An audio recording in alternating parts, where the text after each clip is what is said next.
Hey crew, before we get started today, I wanted to let you know that we are releasing a special episode later this week, in just a day or two in fact, that will recap this year's Destination Trek in Birmingham, England. Destination Trek is the largest Star Trek convention in the UK. It runs for 3 days, and this year was particularly special as the upcoming DS9 documentary What We Left Behind made its premiere at the con. The cast of DS9 was in attendance, as were the cast of Discovery, William Shatner, Kate Mulgrew. They had real astronauts there, and my co-host on Discoverage, our Star Trek Discovery recap show, Ella Pearson, was also at the show representing EI in the UK. Ella got to attend the press conference at the con. She was on the red carpet for the premiere, and she saw the doc herself. And she got to sit down with Andrew Robinson and Max Grodenchik of DS9 to talk with them about their experiences on the show and their feelings on the documentary. So stay tuned. That show will be out soon in our usual feed. Plus, she's got a ton of pictures and video from the con and from the premiere event that we'll be sharing on our social media at EISTpod on Twitter and Facebook and Instagram. I don't usually plug that one, but we do have an Instagram. Follow us on Instagram at Enterprising Individuals. While at the con, Ella was wearing one of our new t-shirts. That's right, we've got a TeePublic store now with 3 new Star Trek themed shirts, and I have to say, if you're a Janeway fan or a Klingon fan, particularly a fan of a Klingon named Gowron, like I am, you should really check these out. I'll leave a link in the show notes to our TeePublic store, or you could find us on TeePublic by searching for Just Enough Trope, our parent network. We're headed back to the world of the spooky and scary this week with one of the original series' most explicitly horror-themed episodes. Marc Giller is back to talk Jack the Ripper and Wolf in the Fold. Oh, poor Scotty. I hope you enjoy. Let's get underway. It's worked so far, but we're not out yet. I want to know what you're thinking. There are some things you can't hide. I want to know what you're feeling. Tell me what's on your mind.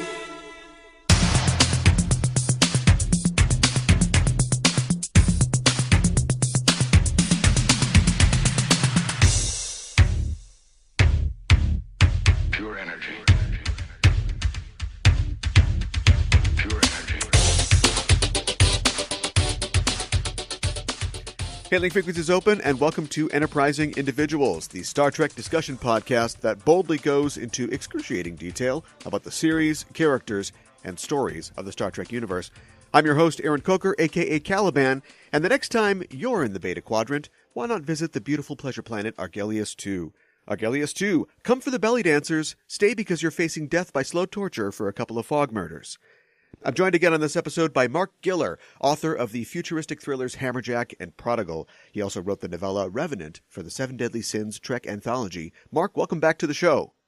Hey, thanks very much. Now, I got one question, though. Why is it that all of these Star Trek episodes that involve some sort of shore leave somewhere always end up ending in horror? They absolutely have to. It's like every shuttlecraft journey has to end in disaster as well. Nobody has ever successfully completed a shuttlecraft journey safely. That's a very good point as well too. But yeah, it seems like whenever we got somebody taking shore leave on, whether it's Argelius or whether it's Risa, we either end up with murder and mayhem or just a generally bad episode. Right. Or Geordi comes back from shore leave and he's been replaced by a sleeper agent or something like that. Yeah, yeah, exactly. So, but actually, this Wolf in the Fold, which is what we're going to be discussing today, though, I think it's kind of a happy exception to that rule because I remember this is one of the episodes when I started watching Star Trek as a kid that I just absolutely dug it because I always liked the Halloween and scary episodes of the TV shows that I used to watch, and when this one came on, I was always jumping up and down because it was just like one of my favorites. Sure. First, Marc, when you were on an episode of Discoverage last year, that's our Star Trek Discovery podcast, you weren't too impressed at the time, I think I recall, about how the show was doing. Now that the show has had its day, has your opinion of Discovery changed at all? Well, yeah, actually, it kind of swung back to what I originally didn't like all that much. I thought they had a pretty good run with the first couple of episodes, but from there on in, it really kind of went downhill. And this whole business that they're doing with the mirror universe now is just, oh my gosh, those are tough to do. Even when the writing is really good, but all of this is just, I don't know. It seems to me that they're definitely kind of, I guess maybe they retitled it Lost in Space. because it doesn't seem that they've got a real good grip on where it is that they want to take the show, and they're jumping all over the place. I think one of the most cogent criticisms I read about dumping Discovery into the mirror universe at this particular point in time is that we really haven't gotten to know the characters near enough to kind of go, oh wow, it'd really be cool to see their opposite evil twin type people. And so yeah, since we're not as invested in it, and it just seems like it's just bouncing all over the place. And I really it's kind of funny because I was reading up a little bit on what Brian Fuller's original vision was for the show. Kind of doing it more as an anthology type thing and jumping from different ships and showing different perspectives and whatnot. Right. And I thought, oh wow, that I think probably would have been a better way to go. But it seems to me that the CBS, Viacom are kind of taking what they perceive as being kind of more safer route with what they're doing right now. And I think as a result, they're sort of in a creative vacuum and don't really know where they want to go. And, it's just kind of like, I really, really liked Lorca at first. But, when they got to that episode right there where Burnham was on the bridge telling him, well, we ought to do this and this and this and this. And he's like, okay, all right, just do it your way. I'm just like, okay, there goes the character. I see what the star of this program is. Right. Exactly. Something we talked about when you were on last on this show when we were talking about conspiracy. We also talked about this on Discoverage, was the lack of transhumanistic elements in Star Trek, things like cyborgization or mind-machine interface. And it looks like Discovery has closed that gap a little bit as we see characters with bionic implants. We even see a bridge crew member that's a full or nearly full cyborg. Do you see that as a reflection on the current times and the public's view of technology as compared to the 60s? Oh, absolutely. Absolutely. They're just things we take for granted these days that, they couldn't even really have dreamed of back in the 60s. Yeah. And, of course, with the CGI and the makeup artistry and everything else, they've also got a wonderfully huge budget with which to do that kind of stuff. I think they can afford to go in those directions. It is definitely an expectation of the audience, because they're definitely a lot more sophisticated in terms of technology and how much of that they understand. And I do like those elements of it. And I do think it's kind of interesting, this whole thing they have with Stamets interfacing directly with the spore drive and whatnot. That's a big part of that as well, too. So, if anything, I think that's probably the greatest representation that we see in Discovery of that particular direction. So, again, interesting elements, but just really kind of wish that they get a showrunner in there with a consistent vision and just, put it on a course that is, just a lot more consistent and a lot more interesting, I think, and maybe playing it less safe. I see. I'm always interested in the lack of VR in Star Trek. I was thinking the other day that the idea of the holodeck is an amazing invention, but it almost stands as an incredibly complicated rebuke to VR and simulated experience technology. You got this room it's creating solid objects, it's using force fields and holograms, it's taking up God knows how much power and space on the ship, and you could accomplish the same effect with a few electrodes on your forehead through a simulated experience like the ones you see in a lot of cyberpunk scenarios. It's like the hat on a hat of VR. Yeah, that is kind of interesting, but I think they probably approached it that way for two different reasons. First off, the whole idea of the holodeck, kind of mostly originated in Star Trek Next Generation. Of course, that was 30 years ago. So, I don't think that they really had a grasp of, what virtual reality was really going to be like, 30 years post tense. But at the same time, too, though, I think they did that as a way of putting different characters together in the same environment as well, too, and not having them separated by a visor or something like that. I think it's it's definitely a product of its time. But you can definitely see how that's advancing with modern tech. Let's take a second to talk about some other shows on this Star Trek podcast. Cyberpunk, at least as far as I can tell, is having something of a renaissance with shows like Altered Carbon on Netflix and feature films coming out like the Blade Runner sequel, Ghost in the Shell, Ready Player One. What do you think is driving the public and Hollywood back into the prosthetic arms of cyberpunk? It's interesting. I'm not exactly sure why that is, because, I was really excited, especially when you brought up Altered Carbon. Richard K. Morgan, I'm actually, as an acquaintance of mine, he gave me some kind words on my first novel, Hammerjack, as well, too, because, actually, he was one of the first people to get an advance copy and read it and praised it to the hilt, and I was, incredibly bowled over by his enthusiasm about it. But, thematically, our stuff has a lot in common, the dystopian vision, the hard-boiled detective noir type thing that you see, kind of sort of Blade Runner-ish and whatnot. So we both definitely had a lot of the same influences there, so I was really excited to see that popping up on Netflix, and I'm actually, I just finished the third episode yesterday, and pretty impressed with what they've done with it. And it follows the source material pretty closely. Sure. But it's also, I mean, it's really nice though. You have outlets like Netflix who are willing to go ahead and sink the kind of budget that you need into into that type of thing, and also to keep its hard edge. And I mean, obviously there's some pretty mature audiences only stuff in there, sure, as well too, which is what you really couldn't do on conventional network television. But yeah. I think that so there's the ability to do that type of stuff. There's outlets for it like Netflix now who would probably take a bigger chance on it. It's kind of interesting about Altered Carbon that Richard K. Morgan's original movie deal with that, believe it or not, was with Joel Silver, the guy who produced all sure. the Lethal Weapon movies, yeah. and those action flicks and whatnot. But I don't think that he found a way that he could develop it and market it as a conventional film, which is really great, though. So it's years later, a couple decades later, as a matter of fact, or just a decade later, that Netflix will be able to pick up on it and do it justice. Huh. But I think audiences these days are, I don't know, maybe just a little scared for the future. We've got a lot of doom and gloom apocalyptic scenarios running around out there, and people worried about global warming and whatnot. So I think the idea of looking at a dystopian future maybe just kind of lets off a little psychological steam. So I think that audiences right now are more of a willing place to accept and embrace concepts like that.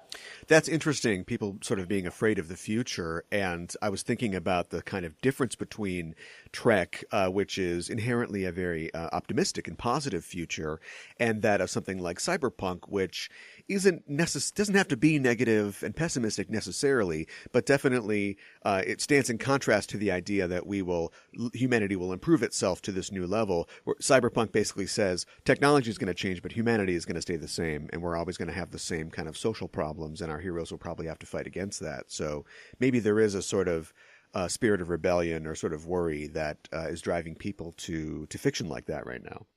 Oh, sure, too. And, it just seems like technology, since it's so consumer driven these days and down to the individual level, between cell phones and social media and whatnot, yeah. It's kind of augmented our very human failings, I guess. Yeah. And I think it's Cyberpunk is, usually those are cautionary tales when you get right down to them, talking about how, the technology in itself is not good or evil. It's what people do with it. Yeah, right. And if people have the ability to augment themselves, they're also going to augment their own frailties as well, too. So that's, I think, a big part of what you're seeing right now. And maybe that's another reason that people are embracing it as well, too, because, even though they don't have cyber chip implants and, fiber nodes sprouting from their brains and whatnot, I mean, we are becoming more and more connected with our technology. I mean, people can't walk 10 steps without whipping out their cell phone and see, what's going on Facebook or Instagram.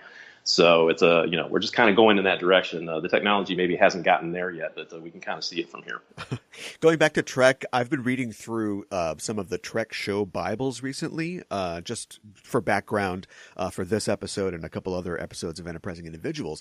And it always strikes me that they have specific rules laid out in the Bibles that say, these shows are not, we don't do fantasy, we don't do magic, this is a science show. And every rule they set in those guides, they end up breaking almost immediately during the run of the show. Or at least once they do, it seems like the show starts to take off.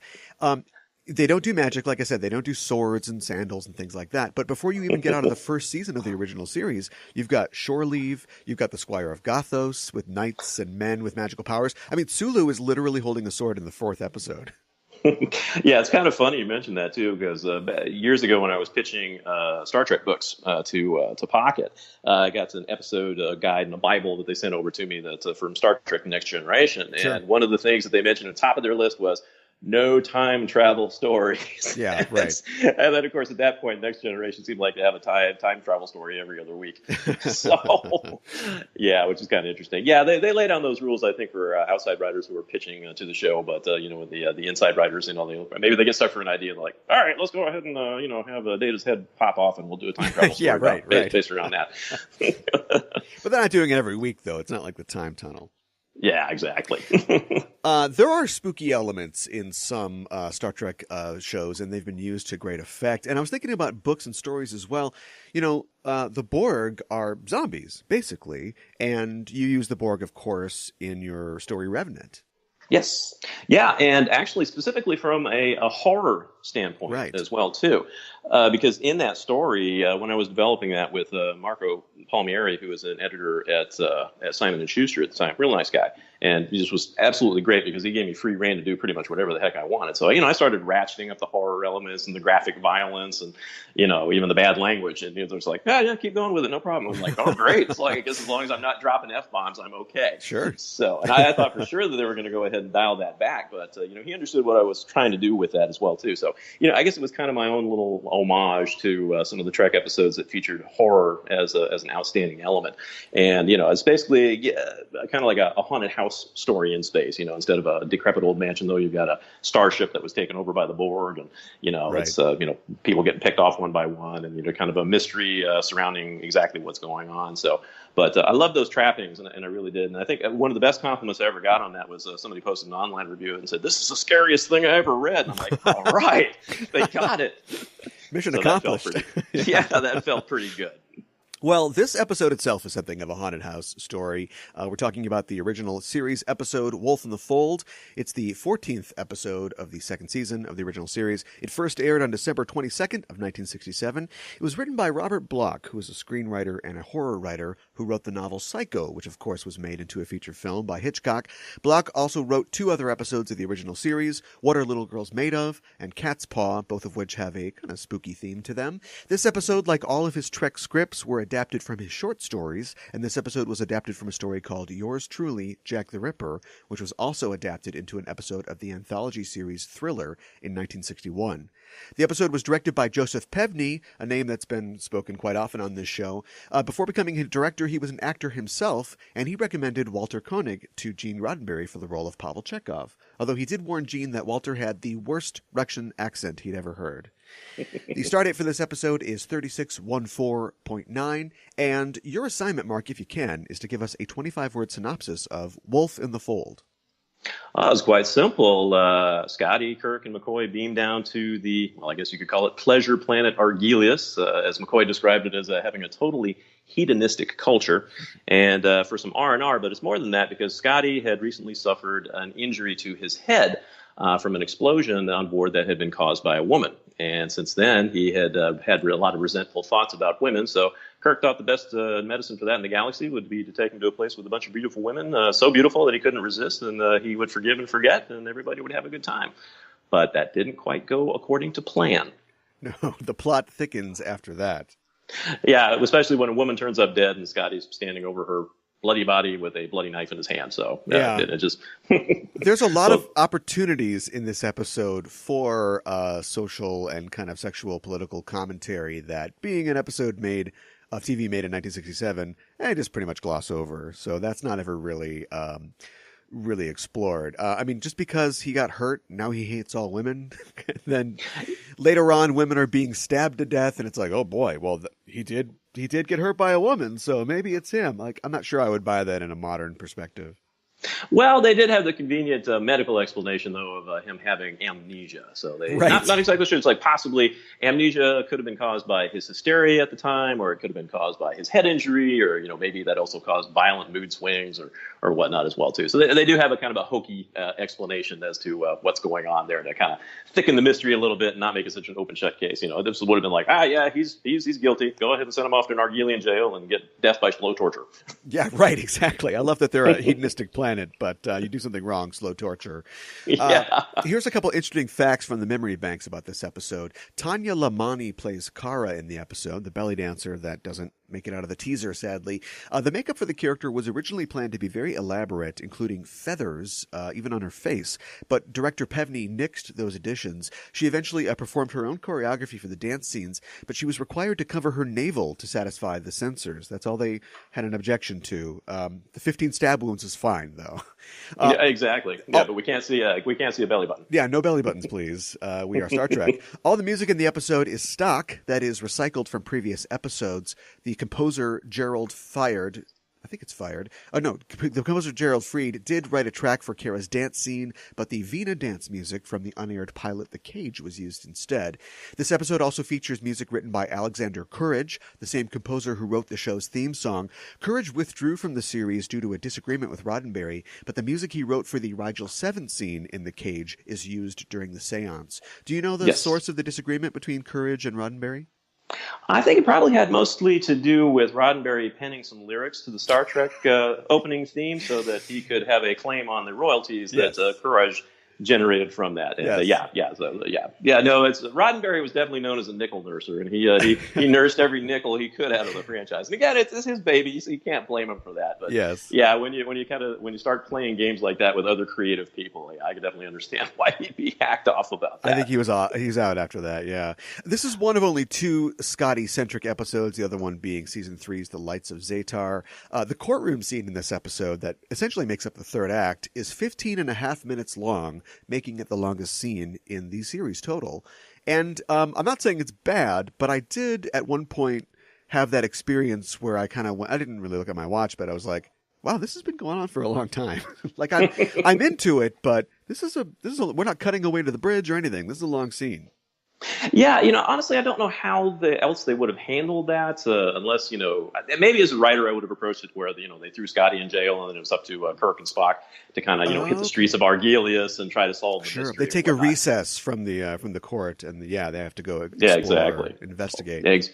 Yeah, but that's definitely one of the criticisms that I've heard leveled at the episode, and that's fair, I think. Because as an episode entirely, the tone is a little wildly uneven. Because you do start off with this straight big old slab of red meat horror. You've got a stabbing, and then you've got another stabbing when the Starship crewman Tracy beams down and tries to use the psycho tricorder with Scotty, which of course requires them to be alone together. Yeah, naturally. And then the stabbing of Sibo after the sequence as well as after the seance as well too. And all of that is especially with the Rigel 7 music done, is just I always thought that was a very, very haunting theme, especially with the chorus in the background and whatnot. It was very, very well done. It ends with this piercing scream and another death. And then after that, it turns into the courtroom thing. And then after that, it gets kind of hokey, when they start injecting everybody with the happy potion. So, and then we have, kind of like interesting comedy tossed in there as well, too. So it does bounce around all over the place a little bit. But I think, certainly for the first half, though, it does maintain a very, very nice, spooky, eerie kind of, and even terrifying sometimes vibe to it. Yes. Scotty, the character of Scotty, alludes to the events of this episode when he reappears in the TNG episode Relics by calling it a wee bit of trouble, which is an understatement. Here's some of the guest stars in the episode. John Fiedler appears in this episode as Mr. Hengist. Fiedler appeared as Mr. Peterson on the Bob Newhart Show and is probably best known as the voice of Piglet in the animated Winnie the Pooh films and TV show. He'd take that role of Piglet a few months after this episode aired. Fiedler died in 2005, and Scotty actor James Doohan passed away less than a month later. The two had been roommates early in their acting careers. Charles McCulley appears in this episode as Prefect Jarvis. He had previously appeared on the series as Landru in The Return of the Archons. And speaking of spooky stuff, he played Dracula in the 1972 blaxploitation horror film Blackula. So we've got a pretty good horror pedigree going. Exactly, yeah. He's not quite Christopher Lee. He's discount Christopher Lee. Exactly. Well, his hair, Jarvis's hair was pretty horrifying. So yes, it's very scary. It's interesting. Yeah, we have a Jarvis way before Tony Stark's Jarvis as well too. So. Oh, that's correct. Yeah. Pilar Surratt appears as Sibo in this episode. She appeared in many TV shows in the 60s and early 70s. Her son is Dean Devlin, the writer and producer of Stargate and Independence Day, which I did not know. Explains how he turned into such a sci-fi geek. He watched his mom in reruns of Star Trek when he was growing up. Yeah, exactly. Well, let's talk about the episode itself. We were talking about earlier about examples of magic or fantasy in Trek, and there are more than a few. I mean, even the original series alone, you've got things like Cat's Paw, of course. You've got Who Mourns for Adonais, where they literally meet Apollo, who is, there is a scientific explanation given, but basically he is Apollo, like he's supposed to be the god Apollo. And you've got people like Flint, in Requiem for Methuselah, a guy who has been all these different people over the years. So what's supposed to set Trek apart is that everything has a scientific, explanation. Exactly. Warp drive. All these people are aliens. Right. Exactly. Yeah. Which is weird because, even warp drive is fictional. There is a explanation, but it's pseudoscientifical. But whatever gets you through your script, I guess. And what I think is interesting is that even fairy tales, have rules, like a science or a science fiction story. I know they wanted Trek to stand apart from other genre shows, but I think despite their restrictions, the writers of Trek, even when they added giant cats, or magical elements, they understood that a good story can have any setting. And that idea is actually in the TOS Bible. They say that. And this episode matches that. I think if you switch the sets and the actors, this plot could still work as an episode of another contemporary show, like The Wild Wild West, the Night of the Ripper murders. Or certainly. Someone's killing showgirls in Carson City, and Adam Haas and Little Joe have to find out who. It could play out in a similar way. And compared to scenarios like Bonanza or Naked City, Star Trek is magic, in the Arthur C. Clarke way. They've got transporters and pointy-eared aliens. That would be magic to Little Joe, back on the Ponderosa. Oh, sure. But, Star Trek had to, I was always amazed at, how much they could do with what little that they had on hand at the time. And, this is where the imagination of the writers really did shine through here. Now, of course, in the case of Robert Bloch and Wolf in the Fold, he was basically plagiarizing himself. But, it's not stealing if you're stealing from your own stuff, right? Yeah. You're adapting your own stuff. And I admit I've been guilty of doing that from time to time in the past as well, too. Sure. As long as I'm borrowing from myself, it's okay. You're still fine. They're not going to throw you out of the writers Guild or anything like that. But it just also I think that there are certain timeless elements that people are just always very, very interested in, and Jack the Ripper is definitely one of those. Oh yeah. Even now you've got books being written about the Ripper was he was really this guy, or no he was really this guy, and it's just people never seem to get tired of it, and that's true today, and definitely back in the '60s when this was written as well too. And I admit I was always fascinated with the subject. It's a sensational crime. It's also an unsolved mystery. So you have a lot of neat elements that go into that. And, you can set that in a science fiction universe. You can set it in a Western. You can set it in the past and the future, whatever you want to do. Those things, I think, just people keep coming back to them again and again because they just find them fascinating. Yeah, they basically solve the Jack the Ripper murders in this episode. Yeah, exactly. Although it's still kind of a mystery because, he's Red Jack, but what is Red Jack? Where did he come from? Well, how did he originate? Maybe are there a bunch of other Red Jacks floating around out there in different planets and whatnot? So all kinds of neat things you could do with that storyline. Hey, I'm coming up with an idea for another novella. Yeah, there you go. I'm sure it's probably been explored in other fiction. I know that I can't remember. One of the comics, maybe DC or Malibu, did do a story about the Red Jack entity.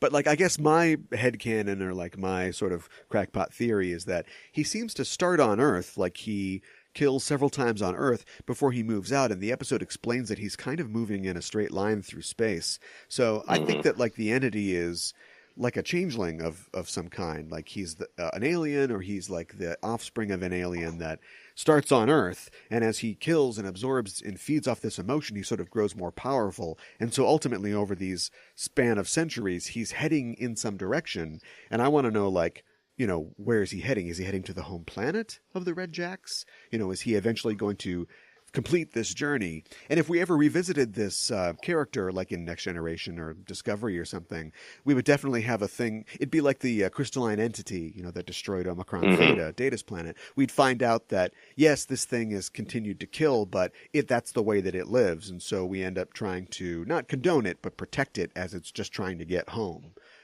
Yeah, it's actually kind of used a similar theme. I wrote, as a case of plagiarizing myself as well too, back in the day when I was pitching scripts to the producers of Star Trek: The Next Generation. I did one called Echo in the Dark, which basically dealt with this malevolent entity that existed in gaseous form. Oh. And what had happened was that of course you had the Enterprise was investigating this mysterious cloud of this unusual looking gas. So what they did was they did a computer model of it that mapped it down to every single last detail. Okay. But of course, when they did that, the ship's computer ended up transferring the entity over to the ship's computer. Okay. And at that point, it starts wreaking havoc and doing all kinds of crazy stuff. So, sure. Yeah, and ultimately that didn't sell, but I did adapt that into a Deep Space Nine novel that I pitched to Pocket years and years and years ago as well, too, but which ultimately didn't go anywhere. But I thought it was kind of a neat concept. But, it's just like the Star Trek and horror, I just can't seem to get away from those two things. Well, genre mashups is very popular these days and is very successful. You have to break the rules in fiction. It's necessary. I'd pull out the world of Shadowrun as an example, which is a cyberpunk future mixed with fantasy elements. There's plenty of other genre mashups like Firefly, Cowboys in Space. The world of Warhammer 40K is gothic fiction combined with space. There's even Pride and Prejudice and Zombies. Yes. Did that ever get made into a movie? Eventually it was, but I think it was sort of a big kind of nothing when it came out as a movie. But the book was extremely popular. Yeah, I mean, what a concept right there. Of course, zombies were popular and all the rage at the time as well, too. Yeah. Although I don't know if that's fallen off recently or not. Yeah, well, I think it kind of has. The writer who came up with Pride and Prejudice and Zombies, Seth Grahame-Smith, is mostly a screenwriter now. But of course, his follow-up to Pride, Prejudice and Zombies was Abraham Lincoln, Vampire Hunter.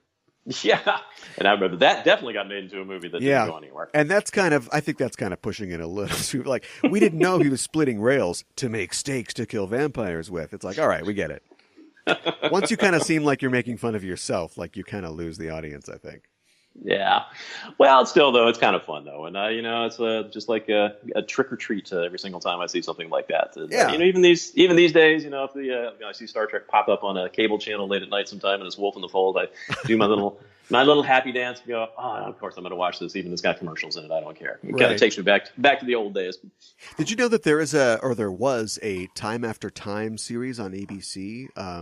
It was actually canceled. Didn't last very long, but of course, based on the novel Time After Time, written by Carl Alexander and adapted by Nicholas Meyer into the Jack the Ripper movie. Yeah. Yes, that was with Malcolm McDowell and David Warner playing Jack the Ripper, I believe. So I think.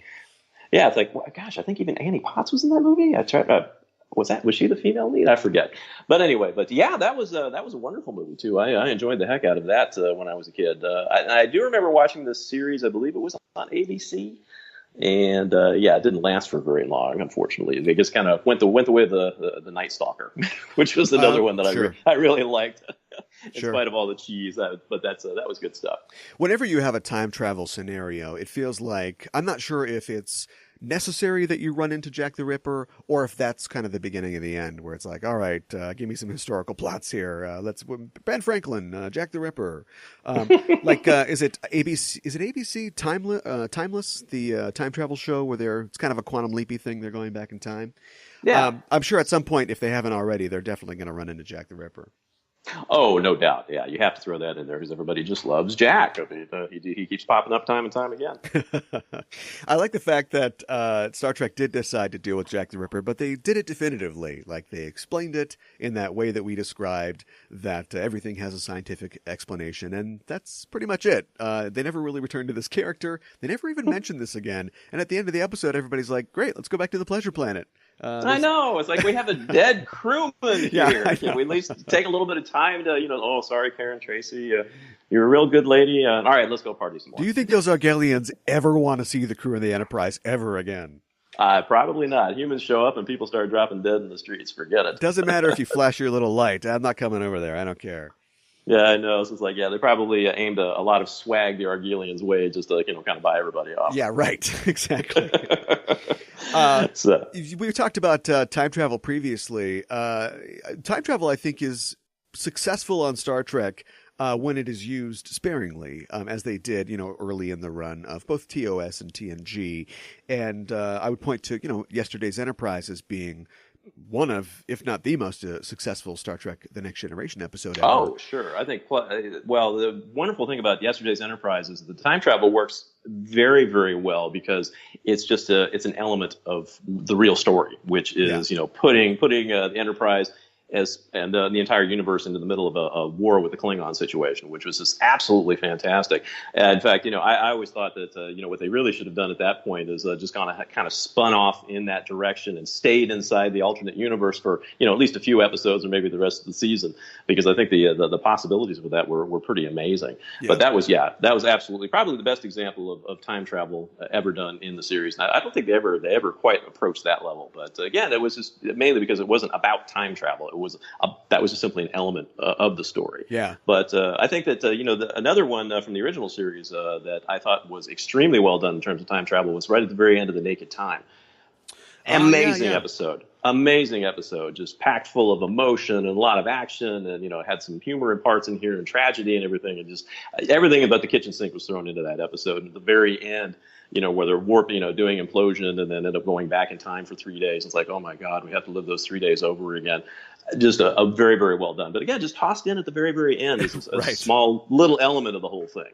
So that wasn't the entire point of the story. Yeah, I mean, where I think that where Next Generation I think went wrong is when you did things like Time's Arrow, a 2-part episode, like, oh my gosh, it's like Mark Twain, are we serious here? And Jack London, and yeah, exactly. I thought that was kind of reaching a little bit as well too. So, but yeah, I definitely agree. Yesterday's Enterprise, though, I think probably did it better than any episode in the entire series. Yeah, they basically invent time travel at the end of Naked Time, but it's under conditions that would be, at least at that time, really hard to replicate. It's like we have to be orbiting a planet at the right speed that is also imploding, and then that will propel us, back in time somehow, but only for a couple days. So it's not like we can go back to the Civil War or something like that.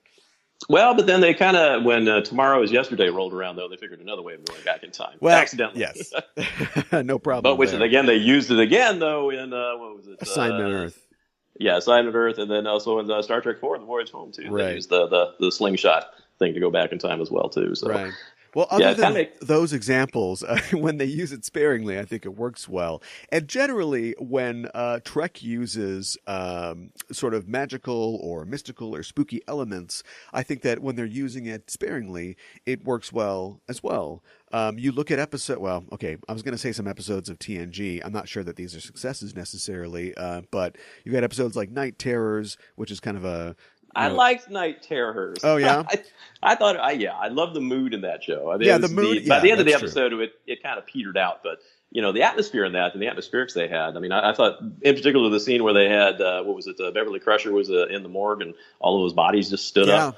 Oh, that was freaky. That's great. That was just very well done. Yeah, it's something that is so not Trek usually. That's something that comes completely out of left field. And a lot of stark image. A lot of people hated that episode for whatever different reasons. Maybe because it was a bottle show or ship show. Right, They thought, oh, well, they're just trying to, cut on the budget or whatnot. But, hey, I still think it's a heck of a lot better than, later episodes we saw that were kind of trying to do that. Like, what was that one where they were seeing weird things in the transporter beam? Oh, yes. The one with Barclay, right. Yeah, exactly. Kind of a creature feature type thing. Or something like Sub Rosa, where Crusher's grandmother's lover is haunting her candle or whatever. Oh my God, that was awful.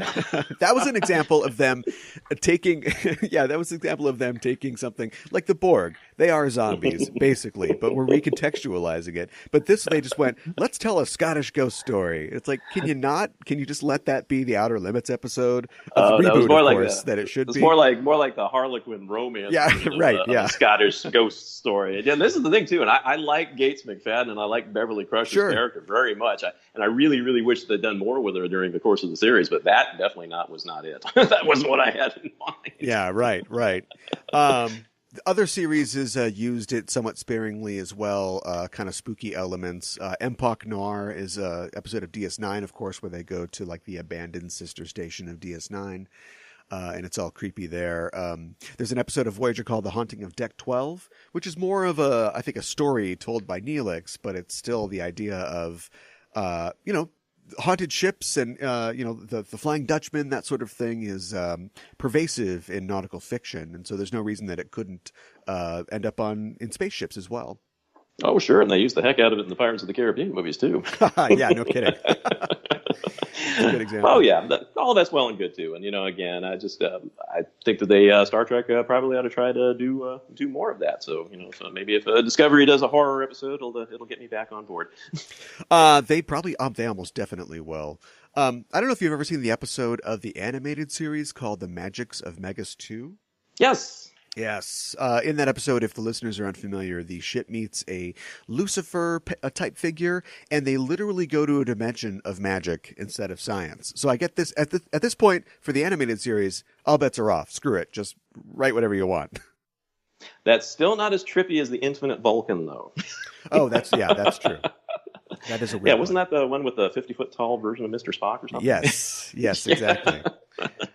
Very strange, and which they somehow tied into later on. They retconned it into that was like tied into the eugenics program on Earth and like Khan and stuff like that. No, that's a stretch. Yeah, I think Greg Cox might have did that, but it's interesting that Gene has always seemed to want to confront this issue because I wonder what his problem with magic was. At this time in the 60s, Lord of the Rings had been out for a while, but it was seeing a real resurgence in popularity. And Gene himself was, by all accounts, a staunch humanist and atheist. But he always, there's a famous story about him always trying to pitch an episode or a film where the Enterprise meets God. He did a movie treatment called The God Thing, Yes. which in a roundabout way was kind of adapted into a story like where they meet, V'ger. And he he pitched an episode several times where the Enterprise meets God. Of course, Star Trek V involves Kirk meeting God. And the network wouldn't allow eventually him meeting God. In fact, the writer that wrote Magos 2 originally had them meeting God instead of a Lucifer type figure. And the network wouldn't allow it. So they said, well, switch it to the devil. And that went straight through. So apparently you can meet the devil on Star Trek, but you can't meet God, which I thought as long as you can.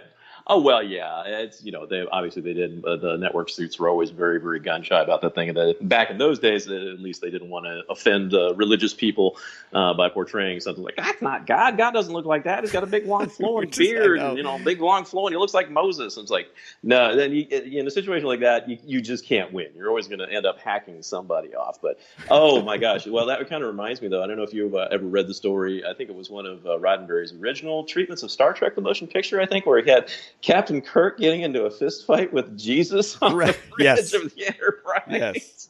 Yes. And of course, Paramount went, you can't do that, Gene. Yeah, I wonder where that comes from, because I think it's probably, eventually, it's kind of like, with Star Trek the motion picture, it's basically V'ger is coming to seek his creator, where basically, it's mankind. Yeah. And mankind is V'ger's God. Yeah. Mankind is the creator. Human beings are the creator. I guess maybe in a roundabout way, that was maybe a little bit of a kind of a vehicle for Roddenberry's own secular humanism as well, too. Sure, yeah. And, it's kind of much the same thing in Star Trek V as well, too, but obviously, Roddenberry himself didn't have a heck of a lot to do with that, but I guess Shatner must have been very influenced by some of the stuff that Roddenberry had been playing with in the past, and they meet supposedly this thing that's God. It says he's God, but he's really not. He's really against some weird alien, and we really don't know who he is or what he wants, and we never find out anything more about him. But, ultimately it just turns out to be, we're seeking gods in Star Trek, and they turn out to be false gods. And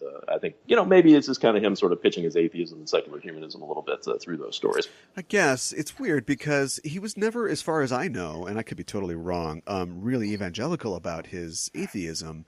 But, there's like a joke about atheists is that like, atheism is a religion to a lot of atheists. Like they're just as kind of pushy as anybody who's trying to proselytize you for a religion.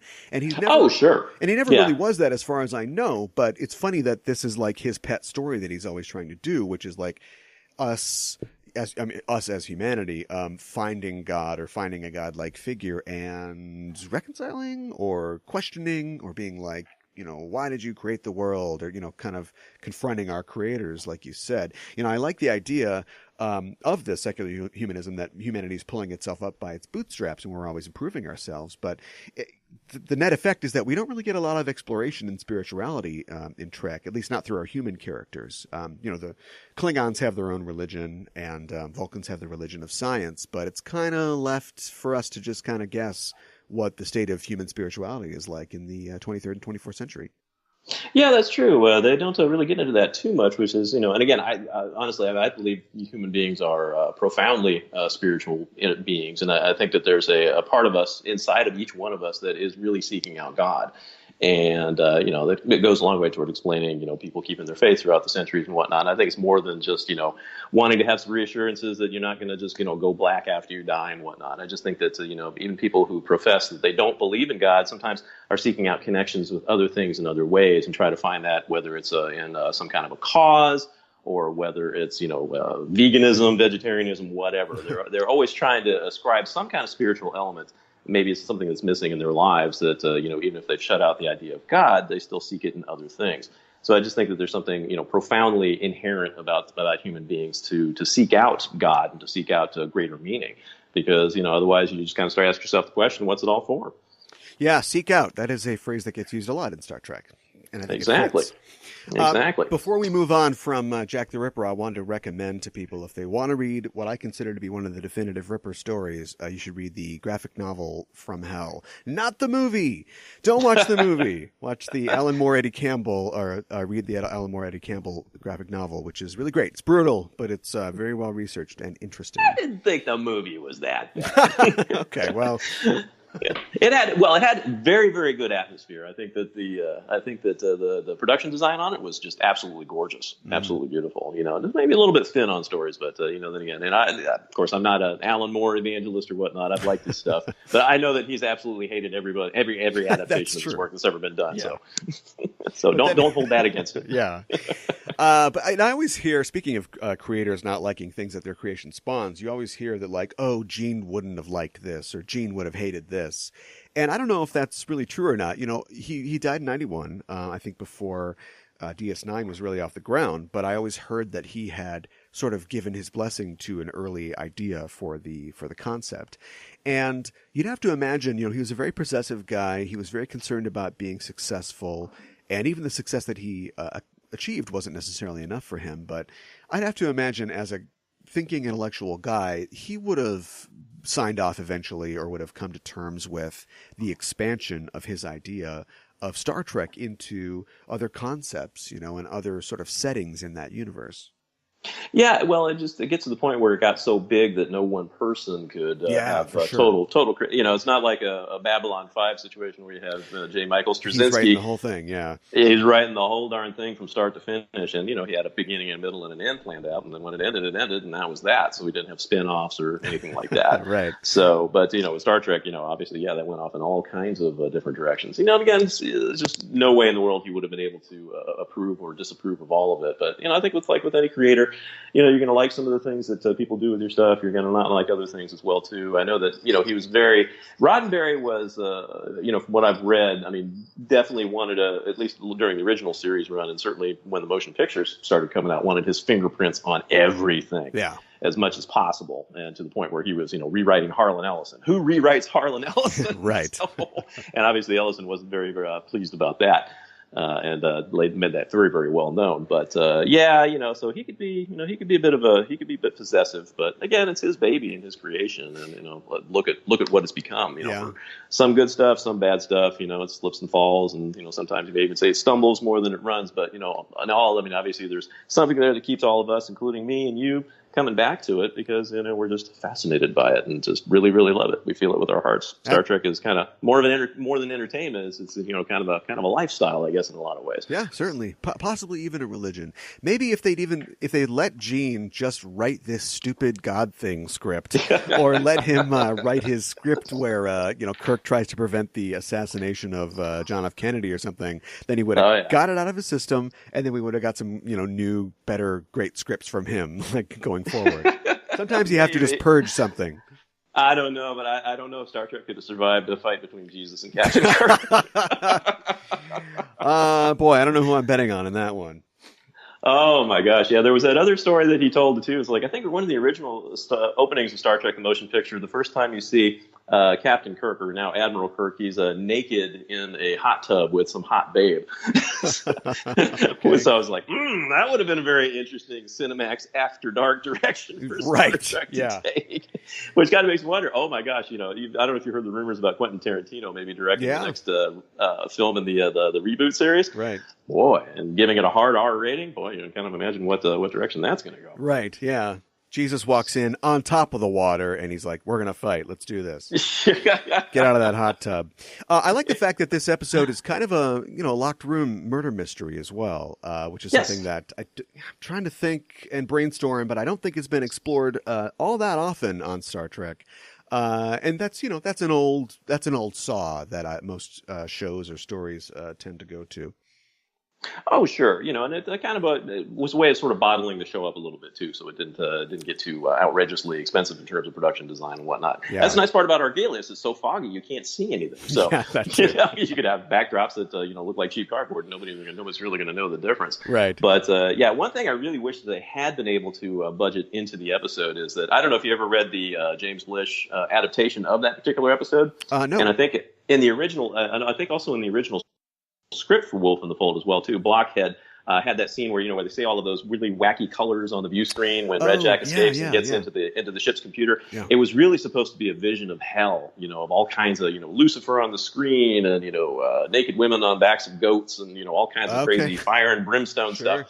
And it would have been really interesting if they'd had back in the day been able to do that. But I think that it was just budgetarily, for a 2-second cutaway was just way too expensive. They couldn't justify it. That's interesting because it makes me ask questions even more about the cosmology of this setup then, because is Red Jack just an alien who resembles in some ways a demon, or if he gets into the computer and then you see all these visions of hell, like, is he some kind of spirit, or is he just trying to intimidate the Enterprise, knowing that racially this is the kind of thing that they're scared of, hell and demons and stuff?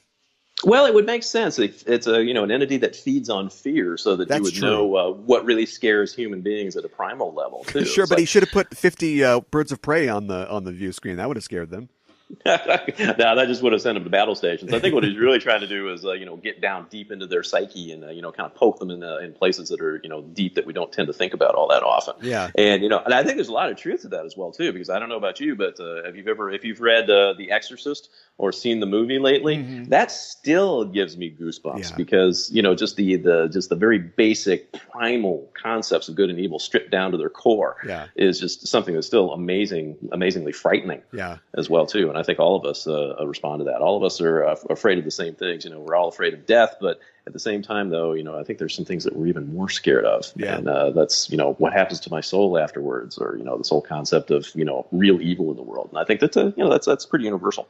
Yeah, and it also, sort of gives the lie to the adventurous, exploratory nature, of our characters and the rational minds of Starfleet and like Mr. Spock. Like, if we can explain everything and we're confronted by something that we can't explain, it's all the more scary. There's a TNG episode we're going to cover later on this season of our show called Devil's Due, where they go to this planet and this character appears, saying that she's essentially the devil, like everybody's devil. And it doesn't really rattle our crew all that much because Picard's like, all right, well, I know there's no devil. I don't believe in a devil. So what is this person? But yet she makes, these abilities that she has make some kind of convincing arguments physically. Oh yeah, well, and Marta Dubois, woohoo! Right, she was quite something. I remember her from Tales from the Gold Monkey. I don't know if you ever watched that show years ago. Yeah, she was kind of this, I guess, sort of this princess Ardala type thing, but set back in World War II. Okay. But she was quite something to look at. But that episode does maintain enough of doubt in your mind to think, wow, is she really the devil? Of course, that obviously proves not to be the case at the end of the episode. Right. Spoiler alert. But, there is a little bit of doubt there as well, too, which is one of the things I kind of liked about that episode. I thought that was actually pretty well done as well, too. Yeah. I enjoyed that one. And, of course, in true 60s fashion, pharmacology is the answer and the solution to the problem, because Dr. Feelgood comes around and gives everybody a little jolt of the happy juice at the end so that... Sulu's got the best line in the entire episode. Yeah. With an armful of this stuff, I wouldn't be scared of a supernova. Yeah. So he's driving. Do we want Sulu drunk driving at this point? Is that a good idea? Probably not. But and then of course, that's when the episode turns into a complete farce. It's a comedy. So it's hilarious. Yeah, you're going to hurt somebody with that thing.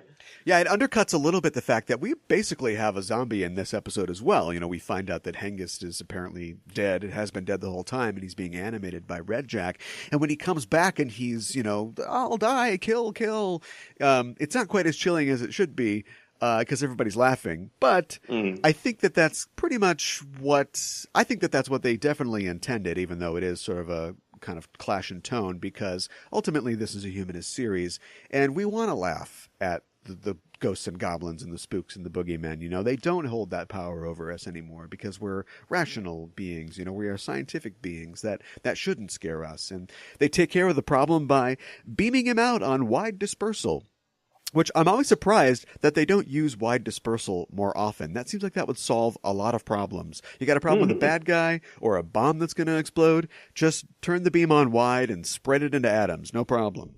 Yeah, I always wonder why if they would they have been able to phaser him and just disintegrate him, or would that have worked, or would the energy have still persisted?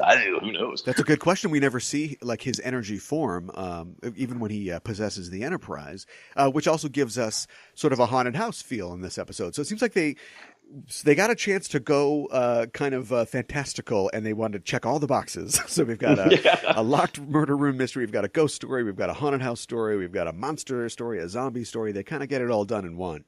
Oh, yeah, they covered all the bases there, too. And it was really, when he was in the ship's computer, too, and he was trying to taunt everybody and scare them and whatnot. I'm blood, your boy, or blood, and suffocate you. Piglet, no! Oh, but the sound, the sound processing they did on his voice was fantastic. For that. That was pretty effective. Although I still think it would be hilarious if somebody on YouTube took Piglet and then stuck some of the words that and just was speaking in Wolf in the Fold and just kind of synced it up there and did an animation thing like that. I think that would be hilarious. Well, as we sort of wrap it up here, do you have any last thoughts about the episode? Anything you wanted to say? Well, it takes a lot of criticism because a lot of people look upon it these days as problematic because they view it as being very sexist and, very male-oriented, male-dominated, that type of thing. Certainly wouldn't qualify as a favorite of the Me Too movement, I guess. But, again, it just that sort of thing bothers me because Star Trek was a product of its time. So, yeah, You got the belly dancer in the beginning. Maybe it's a bit sexist, with all of them wanting to go off to the bars and cruise for the women and all the rest of that stuff. But, it's just it is a product of its time, and I think that you can't judge things so harshly by today's climate, based on when it came out. So all in all, it's a good episode. Probably not the perfect Star Trek episode, but it's good for a few scares, and it's got a nice, haunting, spooky mood to it, and definitely a fun thing to watch on a dark and stormy night.